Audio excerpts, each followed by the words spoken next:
જોઈ લો મિત્રો, આ સ્પેસ ટેકનોલોજીથી બનાવેલા રોડ કેટલા સરસ છે।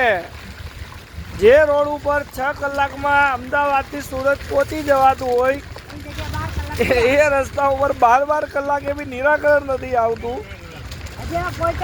અમે ભાઈ કાલે 11 વાગે રાત્રે સુરત જવા નીકળ્યા હતા અને ત્યારબાદ બપોરે 1 વાગે અમે સુરત પહોંચ્યા અને એના પછી 1-1:30 વાગે અમે ત્યાંથી નીકળ્યા। હજી અમે અહીંયા કણે ભરૂચ પહોંચ્યા છે 5 વાગી ગયા। તો મારું કહેવાનું એ છે મોદી સાહેબને કે આટલી બી કાળજીપૂર્વક સ્પેસ ટેકનોલોજીથી ઉપયોગ કરી અને આટલા સરસ રોડ નહીં બનાવો તમે।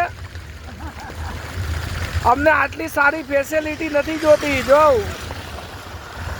આ ભારતની જનતા આટલી સારી ફેસિલિટીની આદી નથી, આટલી સારી ફેસિલિટીના લાયક નથી અમે।